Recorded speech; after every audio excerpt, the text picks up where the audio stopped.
আসসালামু আলাইকুম, সবাই কেমন আছেন? আজকে কোথায় চলে আসছি বলেন তো? আজকে চলে যাইতাছি জাহাঙ্গীরনগর।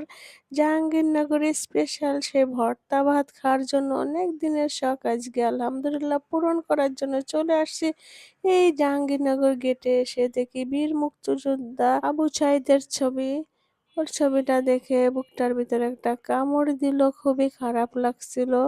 আমরা এই গেট থেকে যদি রিক্সা নিতাম ৩০ টাকা ভাড়া নিত, কিন্তু না, আমরা একটু হেঁটে হেঁটেই যাব সবকিছু দেখতে দেখতে। এখানে ভাইজানকে একটু ভিডিও করছিলাম। ও খুব খুশি, এখানে আসলে অনেকবার আসছি অতিথি পাখি দেখার জন্য ভাইজানকে নিয়ে। ও অনেক খুশি হয় এখানে আসলে, খোলামেলা একটা পরিবেশ পায়। এইখানে যে ছাত্রছাত্রীদের যত আন্দোলন হয় এখানে দাঁড়িয়ে তারা সবকিছু বক্তব্য দেয়।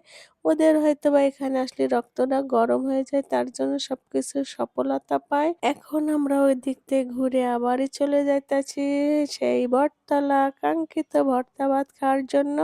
এই যে চলে আসছি হোটেলে, দেখেন কত কিছু রান্না করছে তারা, কিন্তু আমরা তো আজকে কিছুই খাবো না। আমরা মেন উদ্দেশ্য করে আসছি সব রকম ভর্তা দিয়ে ভাত খাবো।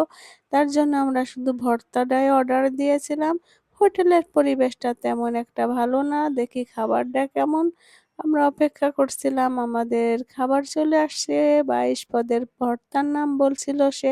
এত ভর্তা কিভাবে নাম মনে রাখবো বলেন তো? আমি তো মাঝে মাঝে আমার নিজের নামই ভুলে যাই। যাই হোক, চোখে যেডে ভালো লাগছিল সেডে খেয়েছিলাম।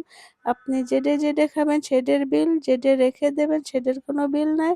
আমরা সব রকমের ভর্তা ৪ ভাগ করে নিয়ে খাচ্ছিলাম, যাতে সব ভর্তার স্বাদ সবাই পায়। যাই হোক, মোটামুটি ভালোই ছিল। মাছ ভর্তাগুলো বেশি মজার ছিল। ভাইজান তো আর ভর্তা খাবে না, তার জন্য একটা ডিম নিয়েছিলাম। খাবারের মান হিসেবে ভালোই ছিল।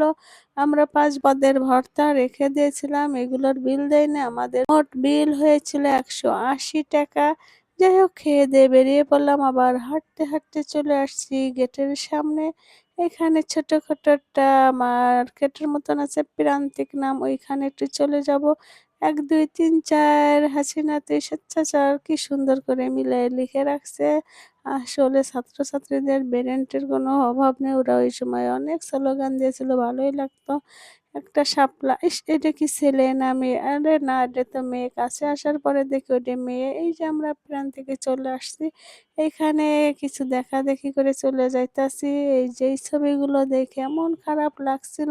ছবিগুলো ঝুলে আছে, কিন্তু মার বুকটা তো আর ভরে না, ওটা তো খালিই রয়ে গেছে। আল্লাহর কাছে দোয়া করি সব বাবা-মায়ের মনে সান্ত্বনা দান করুক। সবাই ভালো থাকবেন।